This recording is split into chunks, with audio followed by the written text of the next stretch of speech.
نستعينه ونستغفره ونعوذ بالله من شرور أنفسنا ومن سيئات أعمالنا من يهد الله فلا مضل له ومن يضلل فلا هادي له أشهد أن لا إله إلا الله وأشهد أن محمدا عبده ورسوله لا نبي بعده أما بعد. Kita melanjutkan kajian kita di kitab Fawaidul Fawaid pada pertemuan yang ke-14 di bagian yang ke-10, yaitu berkaitan dengan bentuk ibadah kepada Allah, ubudiyah kepada Allah. Pada pertemuan sebelumnya, Al-Imam Ibnu Qayyim rahimahullah menyebutkan bahwa ubudiyah ini atau ibadah ini berkaitan dengan 3 hal. Apa saja? Apa? Pertama, berkaitan dengan apa, Bu? Hukum syar'i. Kemudian apa, Bu? Takdir. Kemudian yang ketiga apa, Bu? Nikmat. Hukum ada berapa? Ada 2, yaitu perintah dan perintah untuk dikerjakan dan larangan untuk ditinggalkan. Dari bentuk ibadahnya berarti mengerjakan perintah, bentuk larangan berarti apa? Ibadahnya ditinggalkan. Jadi ada ibadah yang sifatnya tark, meninggalkan, itu ibadah. Meninggalkan yang dilarang oleh Allah dan Rasulnya, itu ibadah. Jadi jangan dianggap ibadah itu hanya berbuat, tapi meninggalkan juga ibadah. Ya. Sebagaimana berbuat itu juga ibadah mulia. Kemudian ibadah yang berkaitan dengan takdir. Ya, takdir ini ketentuan Allah Subhanahu wa ta'ala terhadap makhluknya. Inna kulla syai'in khalaqnahu biqadar. Bahwa kami menciptakan segala sesuatu dengan takdir. Berkaitan dengan takdir di sini, Imam Ibnu Qayyim menyebutkan ada berapa? 2. Berkaitan dengan apa? Takdir musibah dan takdir berkaitan dengan dosa. Nah, ubudiyah. Ibu jawab terus, Masya Allah. Punya bukunya, Bu? Ibu yang nggak punya. Ini, Bu, saya kasih, Bu. Masya Allah. Ada banyak lagi. Nah.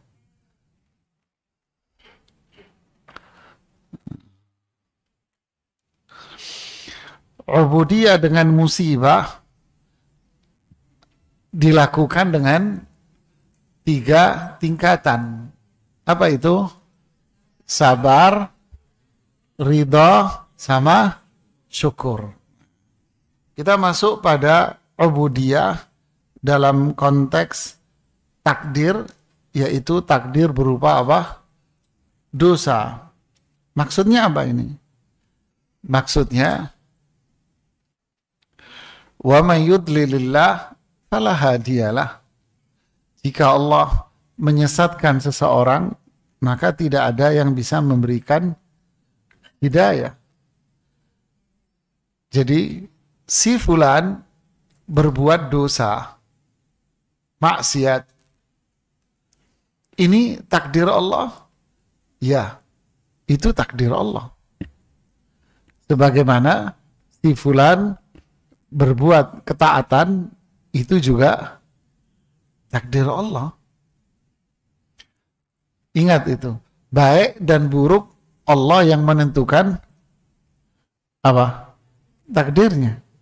Ya, baik dan buruk Allah yang menentukan takdirnya. si fulan, sebagaimana si fulan sakit, ya Allah yang menentukan takdirnya. Itu kan buruk. Si fulan sehat, si fulan dapat rezeki.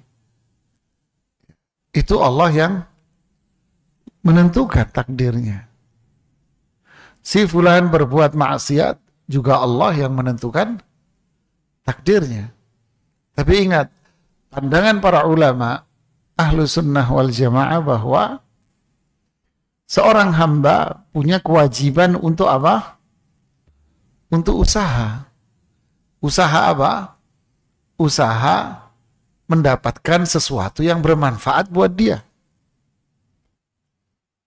Jika Allah takdirkan dia berbuat dosa, maka dia punya kewajiban untuk berusaha melakukan yang baik buat dia, karena dosa itu buruk.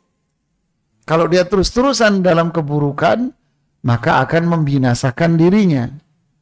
Makanya dia punya kewajiban untuk melakukan sesuatu yang bisa menyelamatkan dia dari keburukan itu. Paham? Jadi nggak boleh dia, udah ini takdir Allah, saya begini ini juga takdir Allah kok, saya maksiat juga takdir Allah katanya. Nggak boleh. Ini pemikiran yang menyesatkan. Memang dia berbuat maksiat takdir Allah, tapi dia punya kewajiban untuk apa? Berbuat baik agar dia bisa terlepas dari yang namanya kebinasaan karena dosa itu. Makanya Ibnu Qayyim mengatakan di sini, ubudiyah hamba dalam konteks perbuatan dosa. Lihat, ubudiyah hamba dalam konteks perbuatan dosa yang ditakdirkan atasnya, tuh, ya, yang ditakdirkan atasnya adalah dengan segera bertaubat dan melepaskan diri dari perbuatan dosa itu. Inilah kewajiban dia untuk melakukannya, usaha. Jangan dia mengatakan, ya udah saya berbuat dosa karena takdir, ya udah nasib saya, memang nasib. Enggak boleh dia. Bahkan dosa besar dia kalau dia melakukan seperti itu. Karena setiap hamba punya kewajiban untuk berusaha. Apa usaha dia ketika dia berbuat dosa, melepaskan diri dari dosa itu? Yaitu taubat. Karena taubat itu melepaskan diri dari perbuatan dosa, seraya tunduk dan memohon.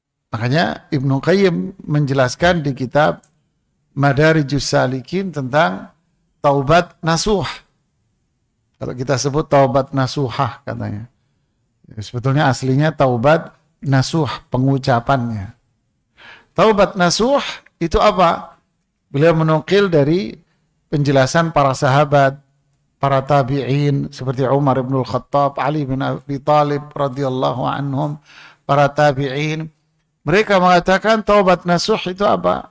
Allah ya'ud abadan. Selamanya dia tidak akan kembali ke sana. Ya, selamanya dia tidak balik. Jadi namanya taubat sudah. Yang kedua, an-nadam, penyesalan yang luar biasa. Ya. Kemudian yang ketiga, apa? Al-azmu, punya kemauan keras untuk melakukan kebaikan. Keempat, beliau sebutkan, meninggalkan lingkungan dan teman-teman yang dulu dia berbuat maksiat dengan mereka.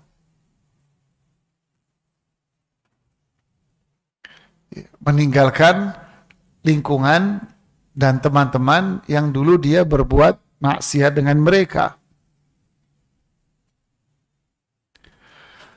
Lalu Ibnu Qayyim rahimahullah mengatakan taubat nasuh itu berkaitan dengan semua dosa. Berarti kalau mau taubat nasuh, berarti dia harus meninggalkan semua perbuatan dosa yang pernah dia lakukan. Karena bisa jadi seseorang taubat dari satu dosa, tetapi dosa yang lain dia nggak taubat. Ya. Contoh, dia sebelumnya nggak sholat umpamanya, atau jarang-jarang dia sholat. Lalu dia taubat. Kemudian dia rajin sholat ke masjid berjamaah. Tapi kalau dia dagang, masih nipu. Atau kerjanya masih di tempat yang haram. Nah, Ibnu Qayyim mengatakan tidak. Taubat nasuh itu taubat dari semua perbuatan dosa dia. Dan tidak kembali dengan semuanya. Nah, ini yang sering kita dengar sekarang dengan istilah apa? Hijrah gitu ya. Wal muhajiru man hajara ma nahallahu anhu. Orang yang hijrah adalah meninggalkan semua yang dilarang oleh Allah Subhanahu wa taala. Nah, inilah kewajiban kita ketika kita ditakdirkan untuk berbuat dosa. Mungkin ada yang bertanya di antara kalian, kalau memang kita punya kewajiban untuk bertaubat dan meninggalkan semuanya, lantas kenapa Allah takdirkan kita berbuat dosa? Paham tidak? Kenapa Allah takdirkan berbuat dosa? Saya menjawab, seseorang tidak akan merasakan nikmatnya perut yang sehat kalau dia tidak pernah merasakan sakit perut.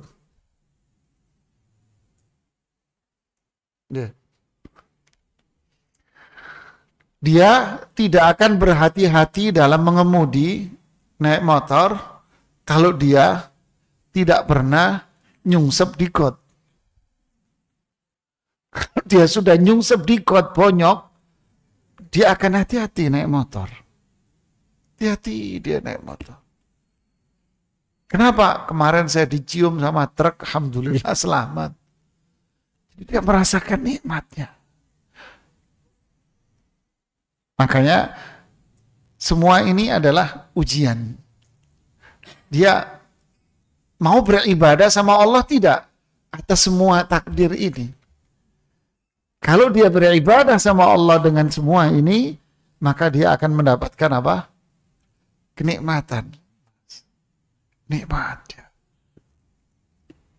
Saya pernah ngasih contoh di satu pengajian ibu-ibu. Dicontoh Bu ya, saya ngarang aja.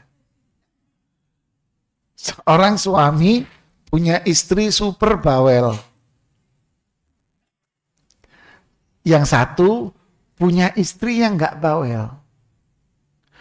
Mana dari dua laki-laki itu yang punya sifat sabar yang tinggi?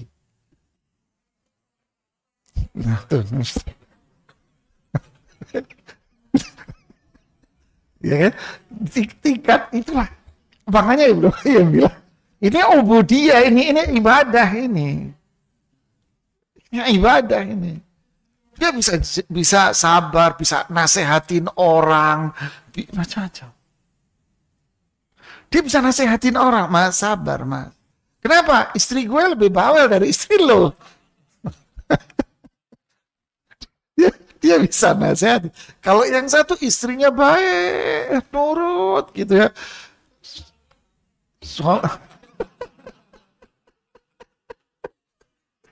Berarti suaminya baik. Jadi suaminya dia nggak mau kalah dia. Itulah luar biasa perempuan ya. Dia nggak mau kalah dia.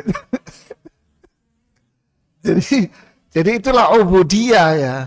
Makanya Rasulullah SAW itu ujian dan coba sahabat, ujian dan cobaannya berat. Imannya dia kuat.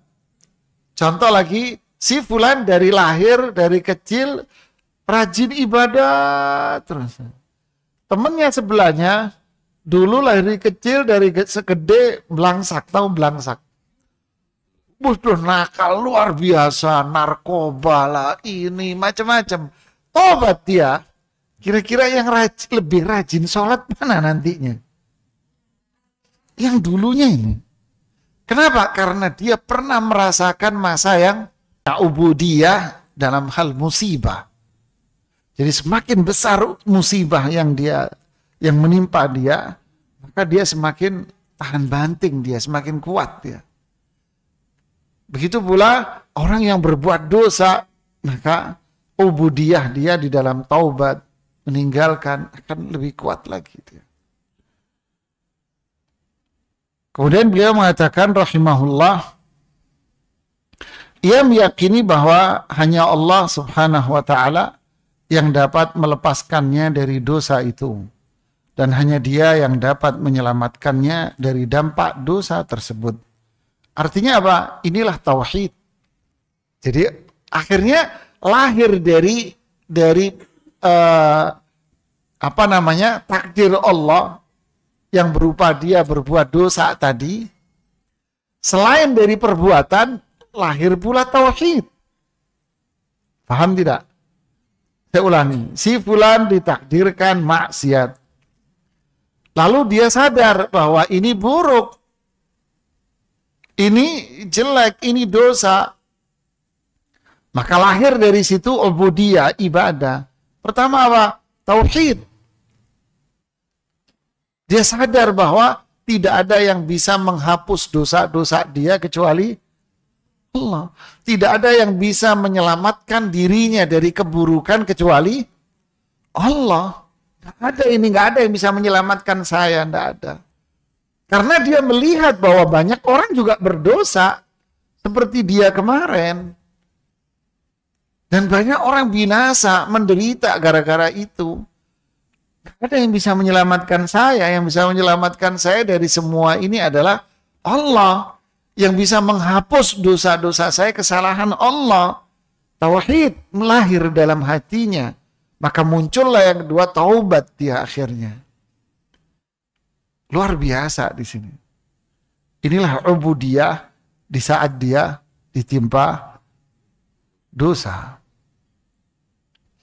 Kemudian ia juga meyakini bahwa jika perbuatan-perbuatan dosa tersebut terus dilakukannya, niscaya dosa-dosa itu akan menjauhkannya dari Allah.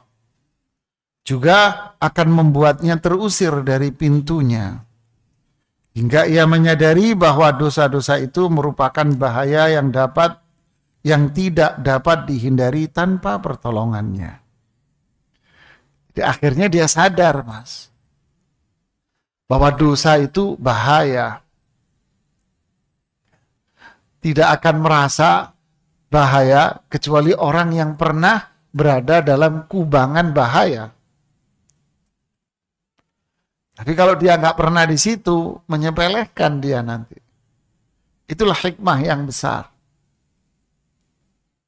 Dia sadar bahwa maksiat yang dia lakukan ini akan berbahaya pada dia. Menjadikan dia jauh dari Allah. Menjadikan pintu rahmat Allah itu bisa tertutup dari dirinya. Inilah dampak buruk dari dosa. Ibnu Qayyim rahimahullah mengatakan di kitab Ad-Da' wa Dawa bahwa dosa itu akan berdampak buruk pada diri pelaku sebagaimana racun itu berdampak buruk pada peminumnya dengan tingkatan-tingkatan racun yang ada. Jadi Ibnu Qayyim di sini ingin menyamakan antara dosa dengan apa? Racun. Kalau racun itu diminum berbahaya pada tubuh, begitu pula dosa kalau dia kerjakan akan berbahaya pada dirinya.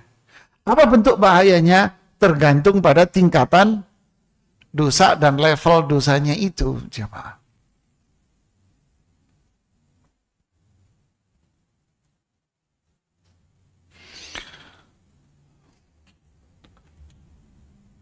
Jin itu mengatakan, ini jin yang ngomong.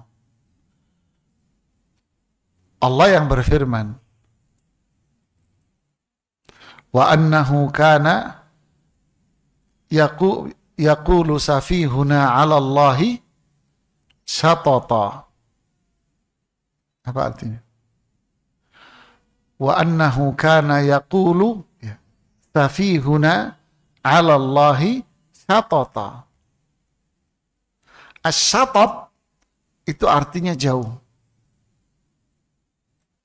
Asy-syatat itu jauh. Subhanallah ya. Orang-orang bodoh, yang dimaksud bodoh siapa? Oleh jin ini. Yaitu jin-jin iblis yang berbuat syirik sama Allah.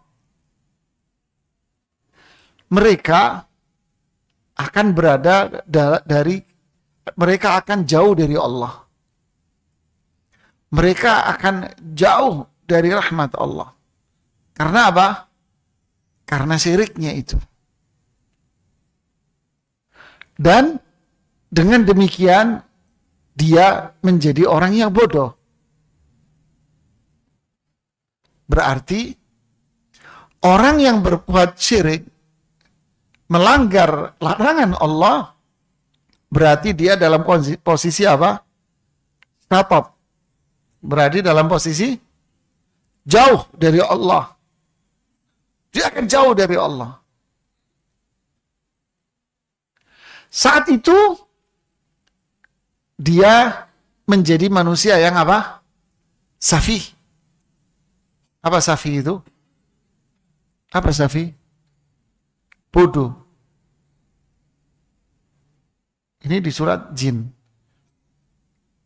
Dia akan jadi orang bodoh. Makanya Allah berbicara tentang jin ini. Safihuna. Ini orang-orang bodoh ini dulu. Ngajarin kita syirik. Makanya jauh dari Allah. Makanya ini jauh nih cerita iblis. Jauh dari Allah akhirnya nih iblis. Jadi kesimpulannya, orang yang berbuat dosa, dia akan jauh dari Allah, Pak. Dan dia akan berada dalam kebinasaan, kehancuran. Kata Imam Ibnu Atiyah, Ra'isus Sufaha. Ibnu Atiyah mengatakan, pemimpin kaum bodoh. Ini saya cuma nerjemahin doang loh ya, saya nukil loh. Memang bagi bahasa Indonesia nggak enak di kuping. Ibnu Atiyah mengatakan di tafsirnya, bila bilang Ra'isus Sufaha, pemimpin kaum bodoh itu iblis. Kenapa? Karena dia tidak mau patuh sama Allah, dia memilih syirik. Nah, ini dampak dosa. Ketika dia berbuat dosa, dia tak tahu bahwa perbuatan dosanya itu menjadikan dia bodoh, menjadikan dia jauh dari Allah, menempatkan dia dalam kebinasaan, dia tak sadar. Makanya jin itu ngomong begitu. Tapi ketika dia beriman, paham dengan Islam, Allah kasih dia hidayah, baru dia sadar kalau dosa itu bahaya, Pak. Paham tidak saya ngomong? Nyambung. Nyambung apa enggak? Ya, Pak? Nyambung apa belum, Pak? Nggak masa nggak paham? Ini ibu-ibu paham. Walah, wes.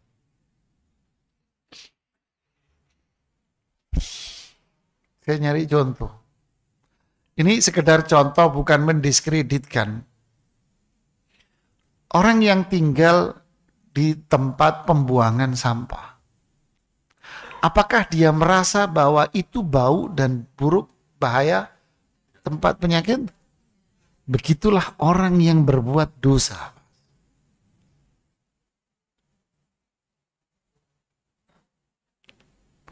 Orang yang sehat, mau nggak dia berdekatan dengan orang yang seperti ini?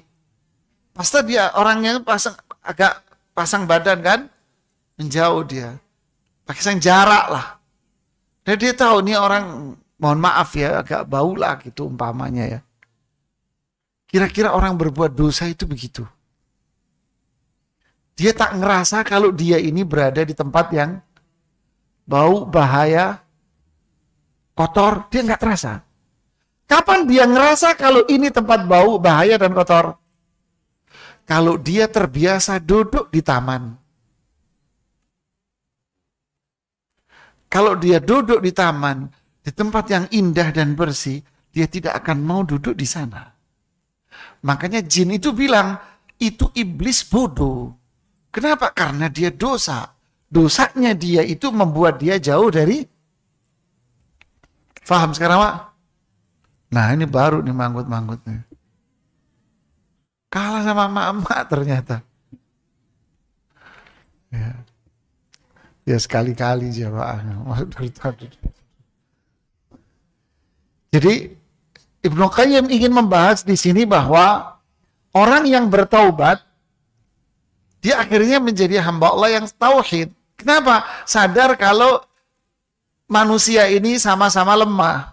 Tidak ada yang bisa menghapus dosa dia kecuali dia tidak datang ke kuburan untuk minta diampun dosanya ke kuburan. Enggak. Dia minta sama, dia yakin bahwa dosa ini bahaya. Yang bisa menyelamatkan dia dari mara bahaya adalah dia nggak datang ke kuburan dan tidak minta jimat.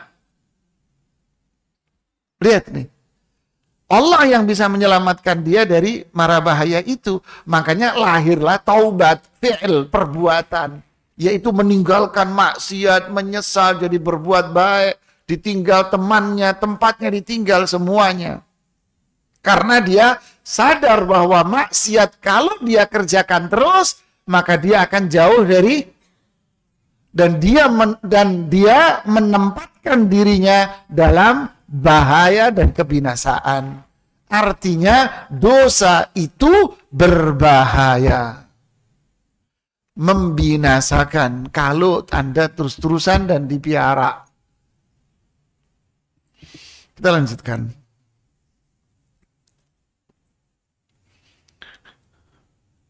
Lihat nih, bahkan ia merasakan bahaya yang ditimbulkan dosa-dosa tersebut lebih besar daripada bahaya yang menimpa badannya.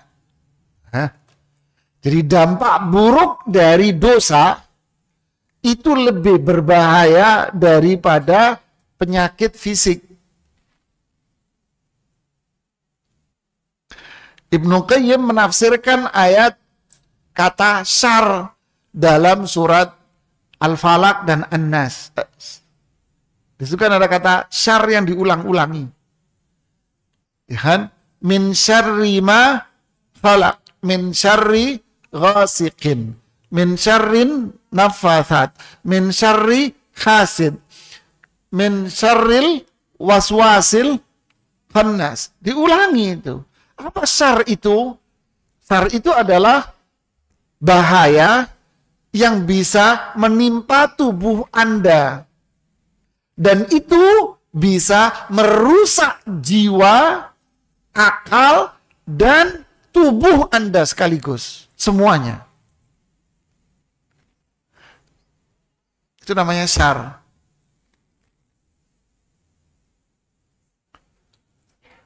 Nah, dosa ngerusak semuanya. Kalau fisik, fisik aja. Orang bisa sakit, fisik, lemah, tapi dia mulia di hadapan Allah, mulia dia. Dia bisa lemah fisiknya, kecil, nggak punya kekuatan, tapi dia bisa mulia di hadapan Allah. Tapi kalau orang yang terkena dampak dari dosanya dia, maka dia akan hancur semuanya. Makanya di khutbatul hajah apa? Wa na'udzu billahi min syururi anfusina. Aku berlindung kepada Allah dari keburukan-keburukan yang dihasilkan dari jiwa saya. Yaitu apa? Jiwa saya yang berbuat dosa, akhirnya dampak buruknya kepada saya. Artinya dia meminta kepada Allah agar dijauhkan dari perbuatan dosa, karena dosa berdampak buruk pada dirinya, dan dari dampak perbuatan dosa itu jika yang melakukan itu orang lain. Dampaknya. Nah, inilah bahaya dari dosa. Yang tahu siapa kalau dosa ini berdampak buruk? Orang yang ubudiyah, yang ibadah, tobat. Dia pernah kena takdir dosa ini. Sadar dia ini bahaya sekali, Mas.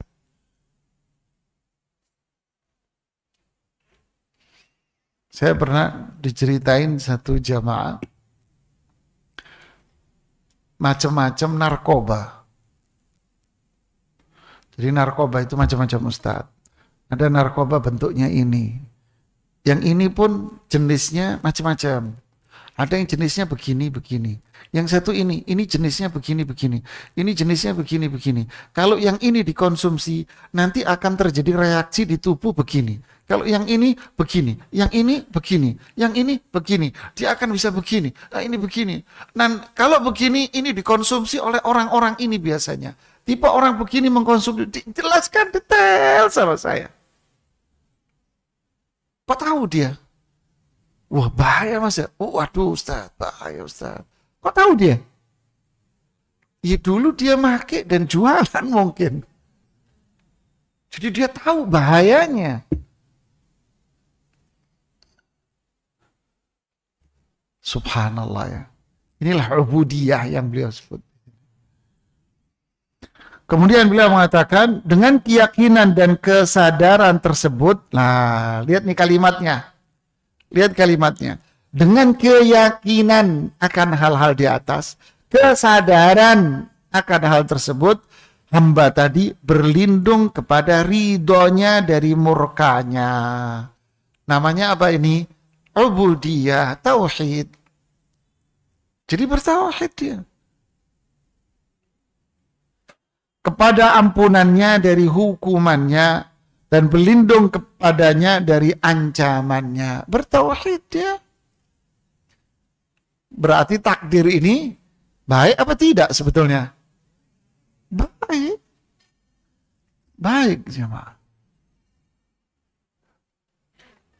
Ia memohon dan bersandar kepadanya.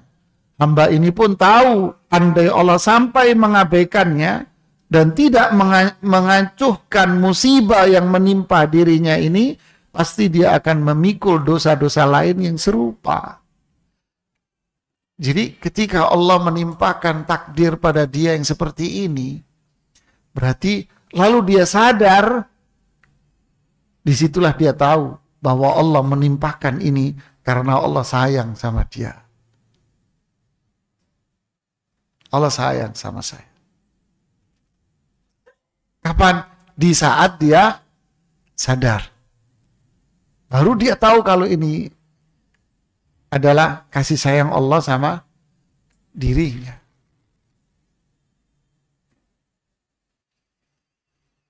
Subhanallah. Bahkan mungkin lebih buruk daripada sebelumnya. Tapi kalau Allah tidak menjadikan dia sadar atas musibah itu, atau dia tidak mau berusaha untuk menggapai hidayah dari Allah, ya Allah akan cuekin dia. Jadi kapan Allah akan memperhatikan hamba ini? Kalau dia usaha. Usaha dialah. Allah akan memberikan hidayah. Ibnu Qayyim juga bilang di kitab Iqtida' Siratil Mustaqim ketika menjelaskan makna ihdinas siratal mustaqim. Di Madarijus Salikin. Kitab Madarijus Salikin menjelaskan ihdinas siratal mustaqim, hidayah. Beliau bilang hidayah itu memang ada dua macam. Hidayah taufik yang merupakan hak Allah dan hidayah irsyad yang merupakan usaha manusia. Hidayah taufik yang merupakan hak Allah untuk memberikan kepada hamba yang dikehendaki tergantung pada usaha kita. Syekh Muhammad Shalih Al-Utsaimin juga mengatakan, usaha kita ini apa? Belajar. Di saat kita berusaha untuk belajar dan memahami, maka Allah akan memberikan taufiknya berupa kemudahan untuk mengamalkan dan terus untuk belajar itu. Allah akan mudahkan dia. Tapi kalau dia tidak ada usaha pada dirinya, ya udah Allah tinggalin. Kan tadi itu syatata, tadi itu syatat. Allah tinggalkan. Kalau Allah tinggalkan, berarti dia akan terus bergelimang dalam dosa. Itu Allah cuekin.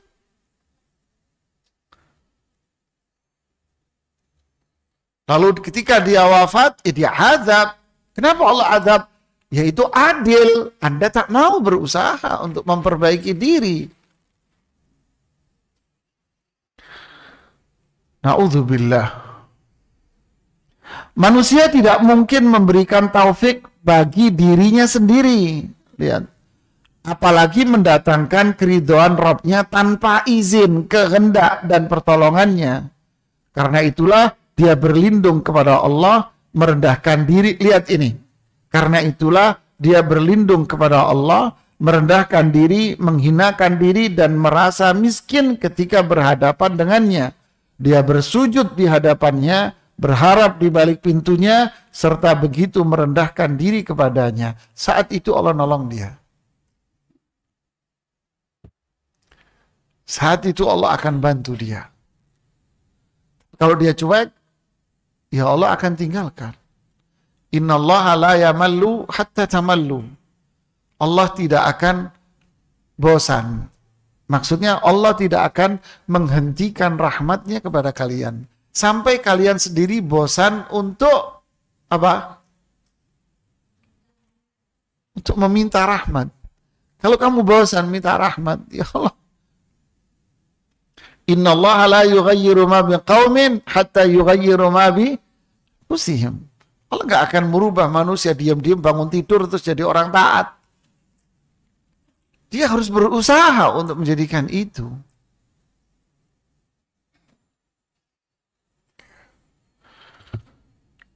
Dalam kondisi demikian, seorang hamba merasa bagaikan makhluk yang paling hina, menganggap dirinya sebagai orang yang paling membutuhkannya. Kapan ini? Di saat dia dekat dengan Allah, justru dia merasa dirinya orang yang butuh, orang yang hina. Inilah manfaat dari ibadah. Jadi orang yang ibadah dan bertauhid, dia akan merasa dirinya bukan orang baik. Dia akan merasa dirinya orang hina. Tapi orang yang jauh dari Allah, dia akan merasa dirinya orang hebat. Pendekar sejati tidak akan pernah cerita kalau dia itu pendekar. Tapi sok jagoan, dia akan teriak-teriak di jalan bahwa dia pendekar.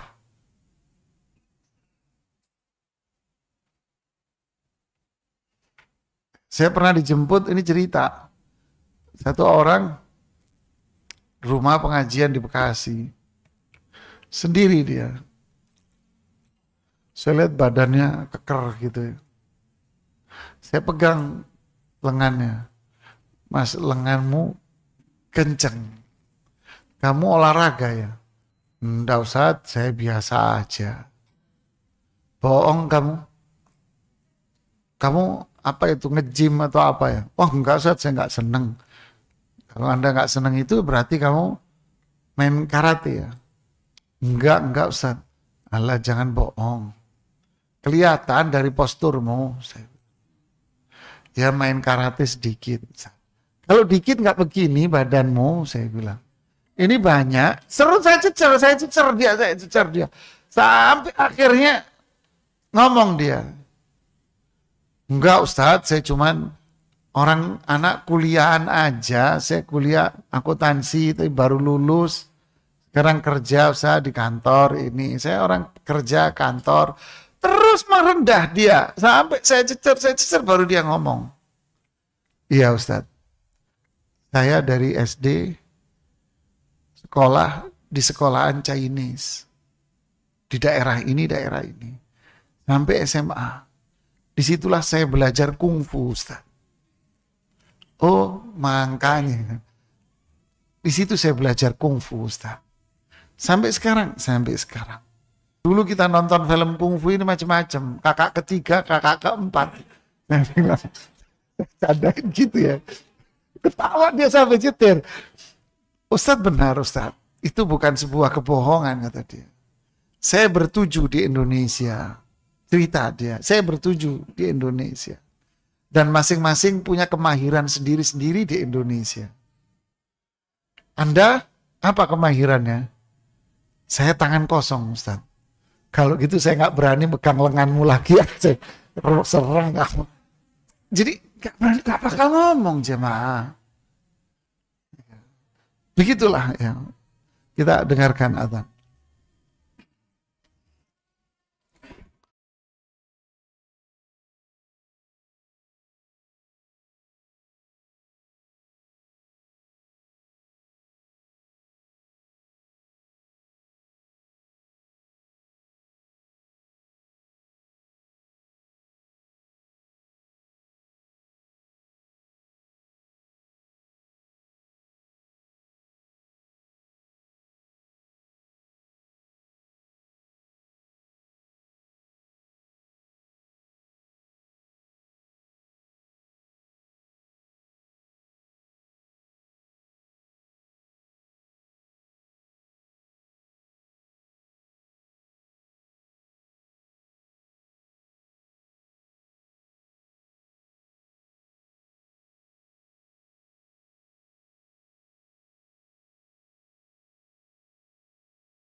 Iya, di dalam hadis dikisahkan penghuni surga, di mana mereka ketika masuk surga itu mereka menyesal.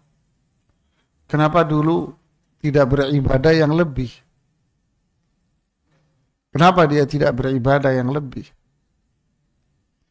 Menunjukkan bahwa ubudiyah seseorang, ibadah seseorang, itu menjadikan dirinya di hadapan Allah semakin merasa apa? Butuh. Semakin merasa dirinya itu jauh dari Allah. Ini buah dari iman.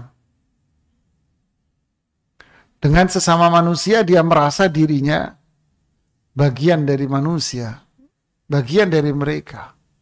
Saya dan yang lain sama, tak ada kelebihan apapun. Inilah kemuliaan. Tapi kalau dia satat, jauh dari Allah, jauh dari iman, jauh dari kebenaran, maka dia akan merasa dirinya hebat. Seperti yang dilakukan oleh iblis. Ana khairun minhum. Saya lebih baik. Makanya kalau ada orang yang rame-rame di media sosial, merasa dirinya paling Islam yang paling hebat, mencelak sana, mencelak sini, dia tong kosong.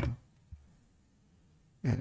Udah begitu penyanyi dangdut terus pakai mencelak sana, mencelak sini, kan lucu akhirnya jadi. Wa inna lillahi wa inna ilaihi raji'un. A'udzubillah. Lihat ungkapan Ibnu Qayyim di sini, indah sekali ya. Ia merasa Allah lah yang paling diinginkannya dan paling dicintai. Lihat. Dia Allah tujuan saya semua sudah. Qul inna salati wa nusuki wa mahyaya wa mamati lillah. Bahkan paling dicintai karena dialah harapan satu-satunya. Allahus samad. Allah itu sempurna sifat-sifatnya. Sehingga semua hajat kita sandarkan hanya kepada Allah. Mau tidur, kita pun mengucapkan aslamtu nafsi ilaik. Wa wajjahtu wajhi ilaik. Wa fawwadtu amri ilaik. Wa alja'tu dhahri ilaik. Saya serahkan jiwaku samamu ya Allah. Saya arahkan semua isi hatiku hanya kepadamu. Saya sandarkan semua urusanku, saya serahkan semua urusanku sama kamu ya Allah. Sampai punggung pun saya letakkan di malam hari ini mau tidur karena engkau ya Allah. Ini tauhid. Inilah orang yang ubudiyah. Aktivitas badannya, lihat ini badannya selalu terkait dengan ketaatan kepada Allah. Dan hatinya senantiasa bersujud di hadapannya. Aktivitas badannya selalu melakukan apa yang disyariatkan. Hatinya ikhlas, tawadu', tawakal, memohon pertolongan, perlindungan, bertaubat hanya sama Allah Subhanahu wa ta'ala. Takut, cinta, berharap, semuanya hanya kepada Allah Subhanahu wa ta'ala.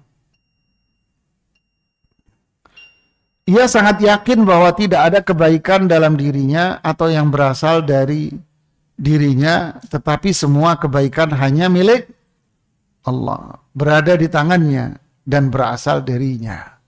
Dari Allah semua. Saya ini lemah, miskin, tak berdaya apapun. Antumul fuqara'u ilallah. Kalian itu miskin, tak berdaya apapun kepada Allah. Wallahu wal ghani, hanya Allah yang maha kaya segala-galanya. Hanya Allah lah yang menganugerahkan nikmat kepadanya. Allah memberikan nikmat itu meskipun pada dasarnya ia tidak berhak menerimanya. Lihatlah. Dan Allah tetap menurunkan nikmat tersebut kepadanya meskipun ia sedang hanyut dalam perbuatan dosa yang dimurkainya. Berpaling darinya, tidak mengacuhkan perintahnya dan bermaksiat kepadanya. Siapa yang sadar ini? Ketika dia mau taubat, baru sadar dia akan hal ini. Kemarin Allah masih ngasih saya nikmat, padahal saya ini nggak berhak. Jadi semakin dia dekat dengan Allah Subhanahu wa ta'ala. Nah, inilah bahasan kita jamaah di hari ini. Ini kita akan lanjutkan di berikutnya di bagian yang ketiga, yaitu ubudiyah ketika mendapatkan nikmat. Ya. Bagaimana bentuknya? Kita akan kaji, kita akan baca di minggu depan insyaallah ta'ala. Silakan kalau ada yang mau bertanya.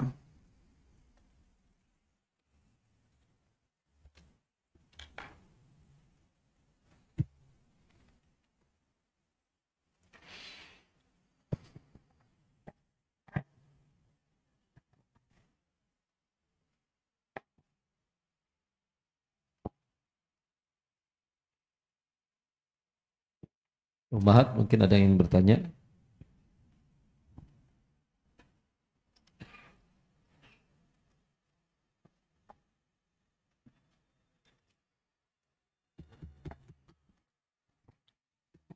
Silakan Pak. Bismillahirrahmanirrahim. Assalamualaikum warahmatullahi wabarakatuh. Waalaikumsalam. Ustadz, dalam kehidupan ini kita menghadapi cobaan baik yang biasa maupun yang luar biasa. Parameter kita dalam tumpuan menyerahkan diri kepada Allah, di mana memang kita berusaha semaksimal mungkin di titik tertentu di mana daya upaya menurut daripada kualitas dan kemampuan kita itu sudah maksimal. Lalu yang ditanyakan Ustadz, parameter itu apakah bisa menjadi suatu patokan bagi kita bahwasanya kita akan bersandar penuh kepada Allah total, dan kalau memang tidak, apakah ada parameter yang lain Ustadz? Sekian, jazakallah khair, barakallahu fiik. Assalamualaikum warahmatullahi wabarakatuh. Assalamualaikum. Saya memperjelas pertanyaan beliau ini. Barakallahu fiik. Ketika Allah menguji kita dengan satu cobaan, lalu kita berusaha untuk bertahan, sabar. Ternyata ujian ini masih berlanjut terus. Padahal usaha kita ini sudah mentok. Seperti apa yang harus kita lakukan?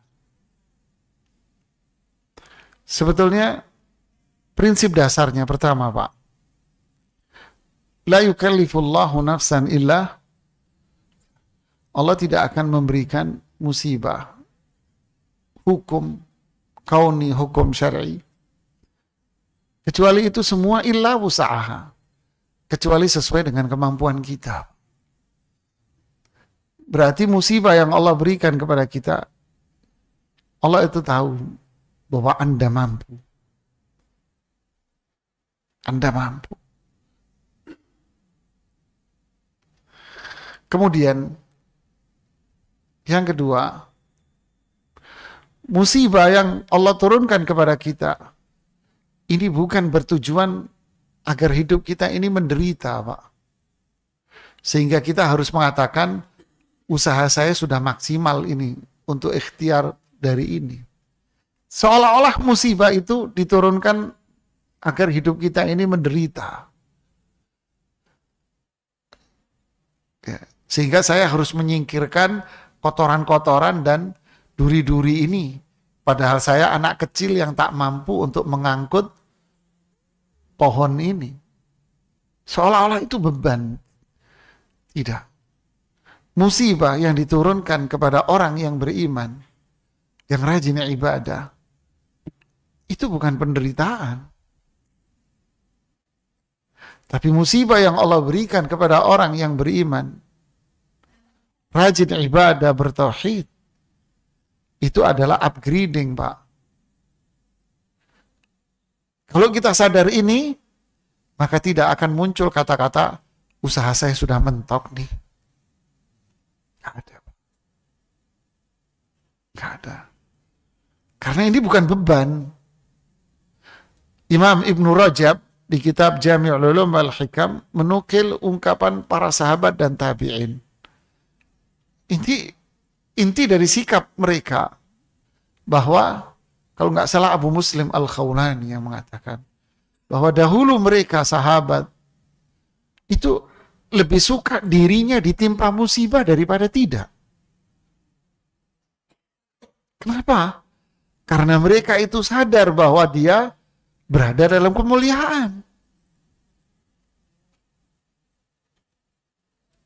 Seorang sahabat yang tidak ikut serta dalam perang Badar, dia mengatakan, "Ya Rasulullah, demi Allah aku tak tahu kalau engkau ini lagi berperang melawan musuh.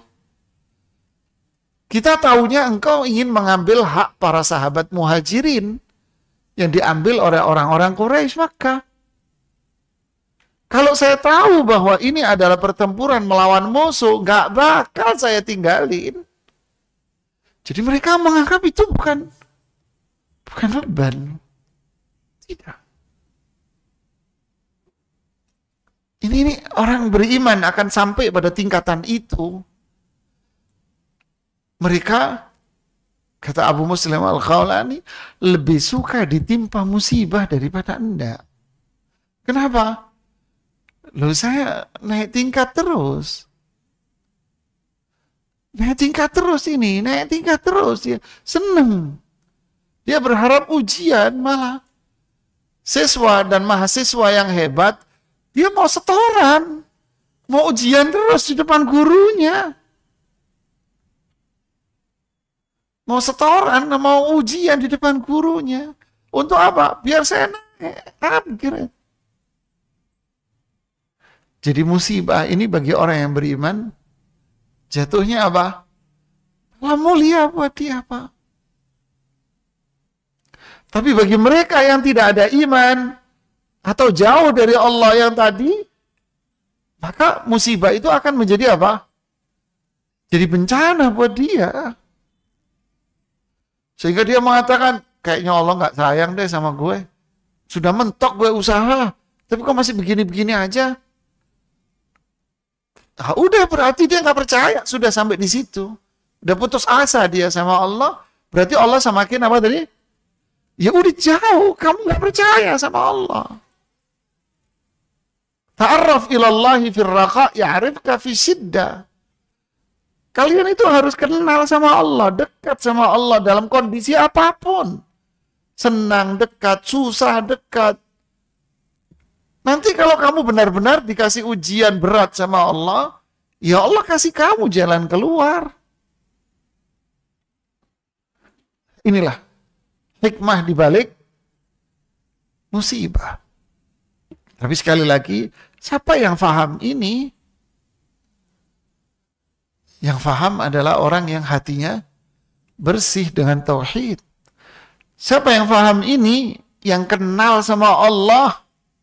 Seperti di bahasan yang lalu. Kenal dia sama Allah. Allah ini mulia. Allah jamil. Allah tayyib. Allah itu indah. Mencintai keindahan. Allah baik. Mencintai kebaikan. Berarti apa yang Allah perbuat, apa yang Allah tentukan berarti apa? Indah dan baik. Siapa yang bisa memahami ini? Orang yang kenal sama Allah, yang berarti hatinya pun indah dan baik. Sehingga itu tadi yang waktu itu saya kisahkan, ungkapan Ibnu Qayyim rahimahullah, kalau dia berjalan, kemudian ada orang menempeleng pipi kanan dia akan mengatakan apa? Pipi kiri saya belum kamu tempeleng ya. Ini kan ungkapan aja, bukan sebetulnya. Begitulah jawaban para ulama salaf dahulu ya. Ya, semoga kita termasuk orang-orang yang seperti ini, jemaah. Amin, Allahumma amin. Ada lagi? Silakan, Ibu. Waalaikumsalam warahmatullahi wabarakatuh.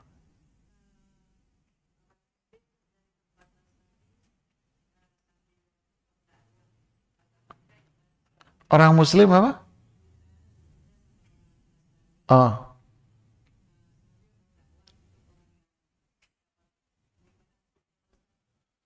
Orang Muslim yang bekerja atau berinteraksi, ya, lebih umumnya berinteraksi dengan orang non-Muslim, apa yang harus dilakukan? Ya. Kemarin kita mengkaji di Salman tentang apa namanya pasca perang Badar. Kemudian kita bercerita tentang bagaimana sikap Rasulullah SAW terhadap para tawanan perang. Ini musuh Allah, tawanan perang. Ada memang 2 tawanan perang yang dihukum mati oleh Rasulullah SAW karena memang terlalu kelewatan. Uqbah bin Abi Mu'aid sama Harith bin Nadar, kalau nggak salah ya. Ini dihukum mati 2 ini karena memang sudah terlalu kelewatan dia. Nginjek kepalanya Rasulullah SAW, kemudian ngasih kotoran di punggung Rasulullah SAW, mulutnya dan sebagainya. Tapi yang lainnya ada 70 tawanan. Yang lainnya Rasulullah SAW bertanya, diskusi kepada Abu Bakar dan Umar. Dan para sahabat yang lain, apa yang kita lakukan? Akhirnya Rasulullah SAW memerintahkan kepada para sahabat apa? Istausu bihim khaira. Maksudnya apa? Kalau bahasa kita, perlakukanlah yang baik. Itu tawanan. Sampai ada seorang tawanan bercerita, mereka tidaklah datang membawa makan pagi, makan siang, makan malam, kecuali roti yang diberikan kepada kita dan mereka hanya makan kurma. Anda paham maksudnya? Roti ini makanan orang elit, makanan mewah. Kalau kurma makanan semua orang. Kalau roti makanan orang elit. Kalau mereka makan, yang dikasih roti itu kita. Mereka makan kurma. Dan kalau ada di antara mereka membawa sepotong roti, maka sepotong roti itu pun diberikan kepada saya. Dan saya pun malu sama dia.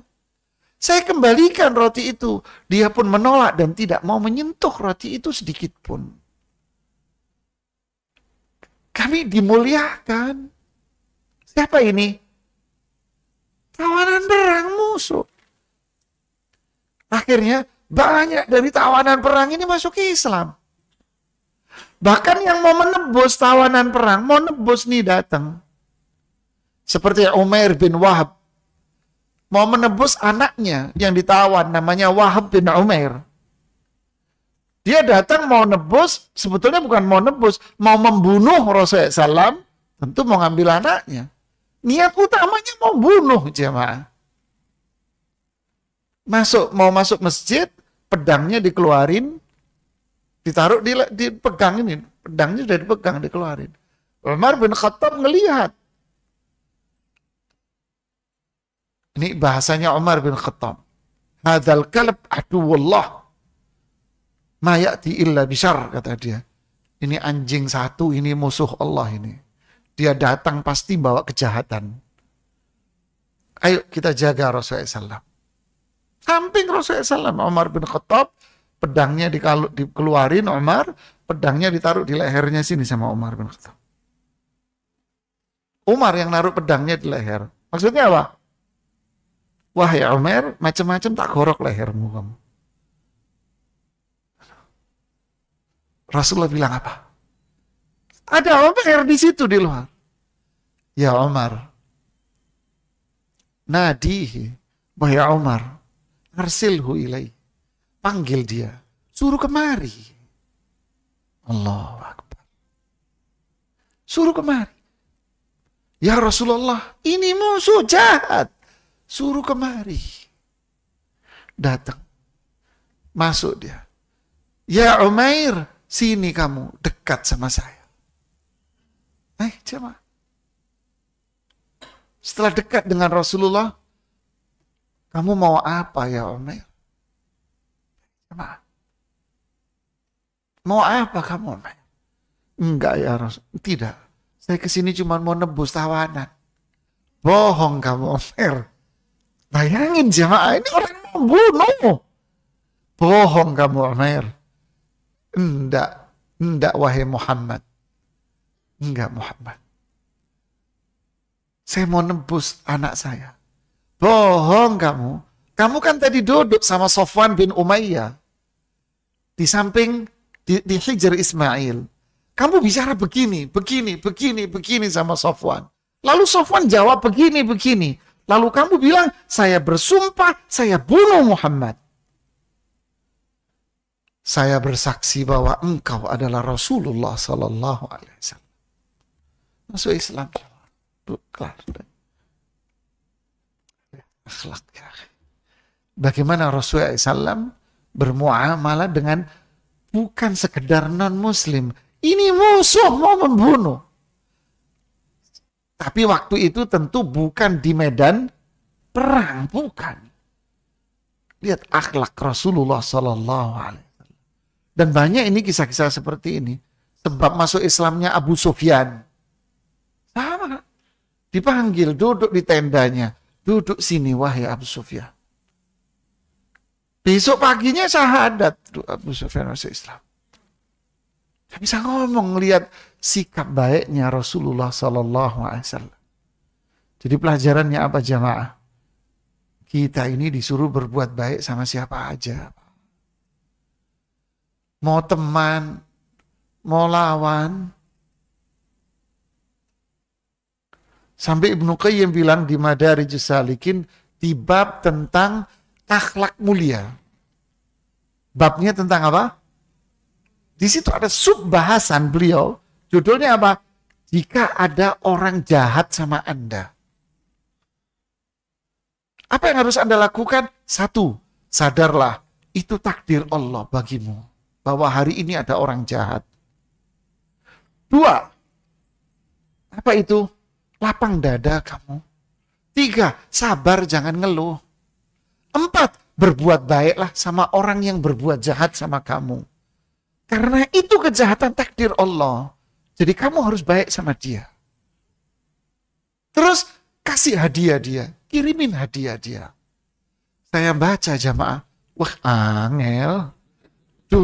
Angel ya Allah. Tapi ini ajaran Nabi Rasulullah SAW. Kita disuruh baik. Begitulah ibu ya. Anda kerja sama non-muslim atau berinteraksi sama non-muslim. Apa yang harus kita lakukan? Berbuat baik. Didakwahi. Dakwahi. Kenalkan dia tentang Islam. Kalau dia nggak mau, umpamanya nolak, marah, tetaplah berbuat baik sama dia. Tutur kata santun, perbuatan yang baik. Deh, kita disuruh itu. Ya. Udah cukup lah, masih ceritain terus lah panjang. Bu. Yang lain, ada yang mau bertanya? Silakan. Makasih Ustaz. Bismillahirrahmanirrahim. Assalamualaikum warahmatullahi wabarakatuh. Saya mendengar juga Ustadz, ada dua pertanyaan. Pertama, bahwa dalam menghadapi musibah ada 4 tingkatan. Tadi Ustadz menyebutkan 3, salah satu tingkatannya itu adalah tidak menerima atau mengeluh. Apakah itu masuk dalam tingkatan yang dalam disebutkan Ustadz tadi atau dalam cabangnya saja? Itu yang pertama. Yang pertama dulu, nanti yang keduanya lupa. Oh ya kan Ustadz. Tidak mengeluh. Itu yang dimaksud dengan tingkatan pertama, yaitu sabar. Bukan Ustadz, mau dia mengeluh. Mengeluh. Saya pernah mendengar bahwa 4 tingkatan, ada 4 tingkatan. Ya. Sebetulnya 3 itu hakikatnya. Tingkatan yang pertama, dasar, itu sabar. Yang dimaksud sabar di sini apa? Ada 2, yaitu sabar hati dan sabar lisan. Hati tidak mengeluh, ngerundel hatinya, dan mulutnya juga tidak ngomel. Ya ngeluh juga ini dua, tidak boleh mengeluh. Jadi sabar, tidak boleh mengeluh. Terus gimana dong? Udah diam Anda. Diam aja. Diam aja. Jangan ngeluh. Nah, itu tingkatan, masuk di tingkatan apa? Basic. Tingkatan di atasnya, wah, hati Anda lapang, terbuka. Senyum wajahnya. Gitu. Bu, saya mendapat foto, Bu. Suamimu kawin lagi, Bu. Senyum dia. Bangga dia. Dandan dia langsung menyambut gitu. Tingkatan paling tinggi, alhamdulillah gitu ya. Contoh, Bu, ya Allah. Paling seneng ngasih contoh begini anak. sensi terus. Enggak, jangan sensi, contoh. Jadi tidak mengeluh itu masuk pada tingkatan basic sabar itu. Ya. Kalau ada yang bilang enggak, sabar sendiri, tidak mengeluh sendiri, ya mungkin beliau yang bicara belum membaca literasi para ulama kali ya. Yang kedua? Yang kedua Ustaz, saya masalah ada hadis mungkin sedikit melenceng dari materi. Saya pernah membaca bahwa di kitab kunci rezeki itu barang siapa yang tidak membutuhkan pemberian orang lain, maka Allah akan mencukupkannya. Dan barang siapa yang tidak membutuhkan pertolongan orang lain, tidak meminta kepada orang, barang siapa tidak meminta kepada orang lain, maka Allah akan mencukupkannya. Dan barang siapa yang tidak membutuhkan pertolongan orang lain, maka Allah akan memberikan kekayaan pada dirinya. Ini maksudnya apa Ustaz? Terima kasih. Assalamualaikum warahmatullahi wabarakatuh. Itu hadis Rasulullah SAW, hadis sahih. Sebentar saya cari hadisnya. Lupa saya redaksinya.